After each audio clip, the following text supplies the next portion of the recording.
Hi, and welcome to my channel. This is Sophia Ojukwu, real estate broker, coach, and entrepreneur. Welcome. If you're joining me today, you're probably a home buyer, home seller, or someone just curious about real estate. Or you have a family or friend who's looking to buy and you're just doing your research. Smart. So today's topic is, I got my offer accepted. Now what? So you've come to the right place.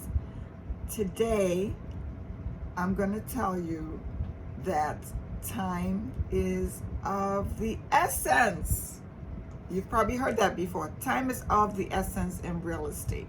So once you get your offer accepted, pay attention to that date, the date of acceptance, because guess what? That date triggers everything else.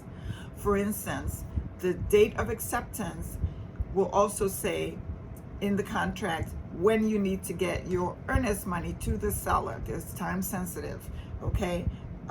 I usually put down 3 business days after acceptance of the contract. So once the acceptance is done and the seller has signed off on the contract, we need to get your earnest money off to the seller immediately. In fact, that day. So that is really important that you get that together. The other thing that acceptance date triggers is your attorney review. So usually in the contract, it says that your attorney review has to happen within 5 business days. So the attorney has 5 business days to review that contract, that accepted contract with you. So as soon as the seller signs off, what's going to happen is that your real estate broker will get a copy to you of the executed contract along with the disclosures. The attorney is going to get a copy. Your attorney will get a copy of the executed contract, and the loan officer will get a copy of the executed contract. Why? Because all these people have a stake in leading you down to home ownership.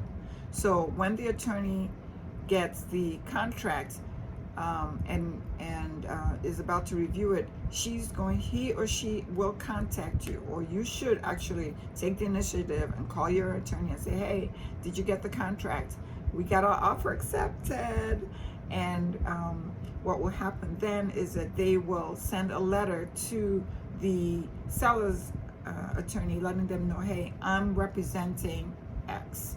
So and usually they will talk to you, maybe if you have not had a discussion with them previous to acceptance of your offer.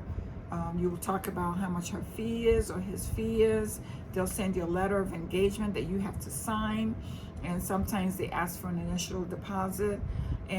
But most attorneys will put their fee on the HUD, so that way you don't pay till closing. But a lot of attorneys do an engagement letter and then they ask for initial deposit. So that will have to happen. And then your loan officer got some dates too that are triggered by that acceptance date. Things like getting you a loan commitment, getting the appraisal done so they can get you a loan commitment. So it's really important that when your contract is accepted and your lender sends you documents to sign, that you sign them immediately and get it off to them, that you pay for your appraisal, because appraisals are taking longer now because of COVID-19.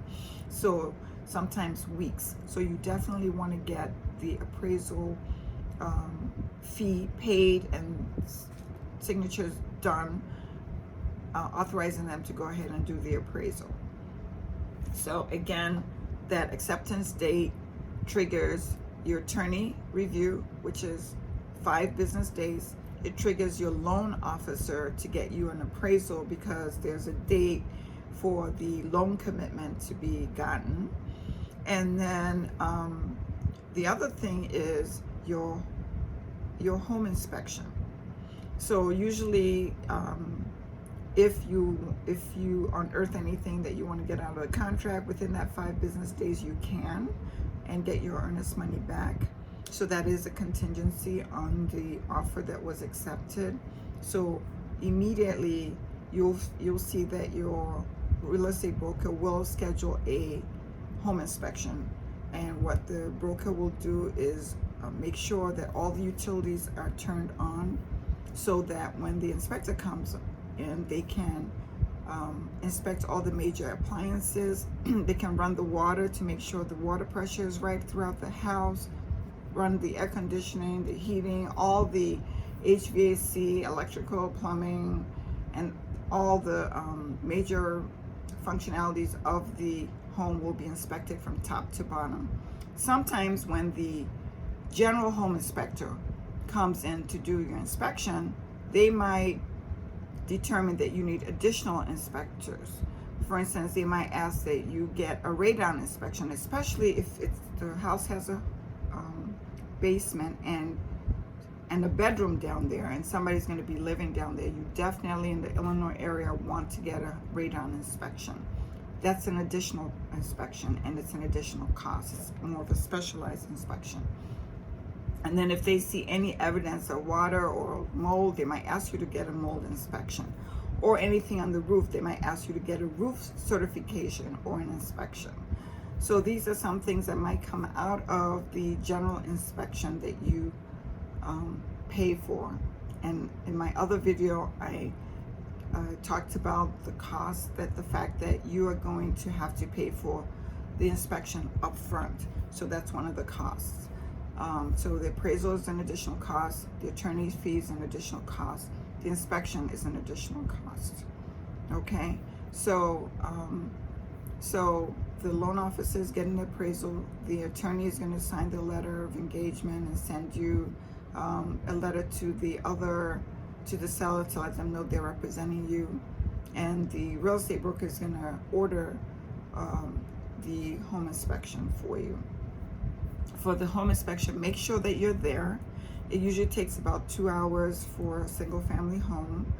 What we're recommending right now, because of the pandemic, is that the home inspector goes ahead of you at least an hour and a half, do the inspection so that there's not too many people in the home.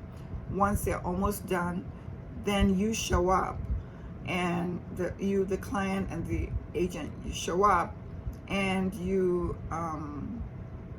the inspector will do a review of everything that he's done, inspected, and if there are any recommendations, he'll make them. This is your opportunity to ask the inspector any questions, like, where's the shutoff valve? How do I turn the heat on? How do I turn the air conditioner on?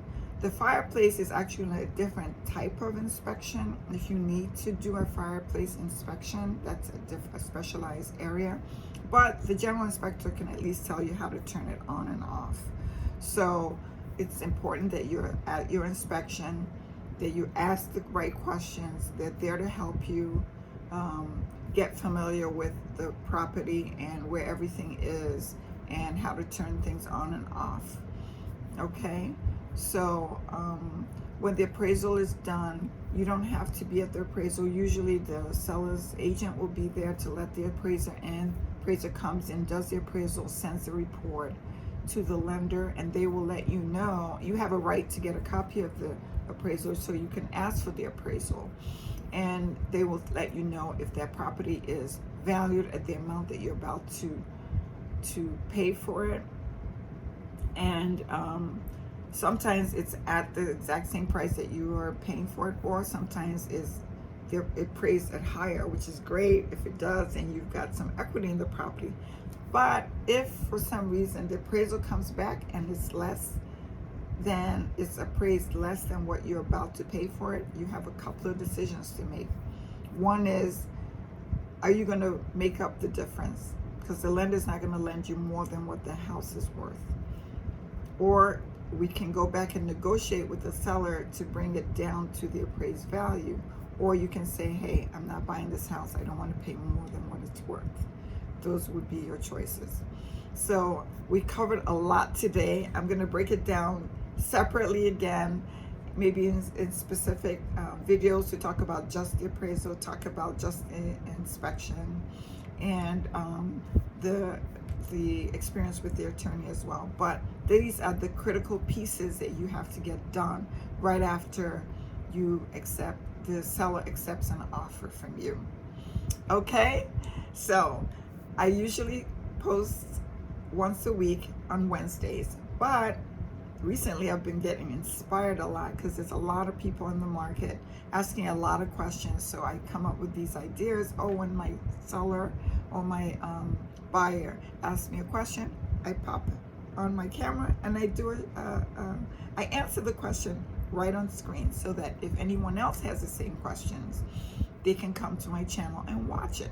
So please, if this is your first time joining us and you have not subscribed, please hit the subscribe button, join the family, like and share. And oh, don't forget to hit the notification button, because when you do that, every time I upload a video, you get notified and you can hop on and see what Sophia's got going. So I appreciate you. Please come back. I'm just getting started with this channel, but I'm really excited about it and really enjoying it, because guess what? I actually have my clients that are actually watching this, and they are getting their questions answered. So I love it, and I hope you do too. And if there's some topic that you want me to cover, please let me know below. On Mondays, I usually do a Monday mindset, which is, it helps me calm down. It helps me help my clients calm down, because I know buying real estate is really, really a stressful time in everyone's life. It's just one additional big thing that you have to do during a pandemic. And even if there wasn't a pandemic, it's still a very stressful time. So thanks for joining. Have a great day. Bye.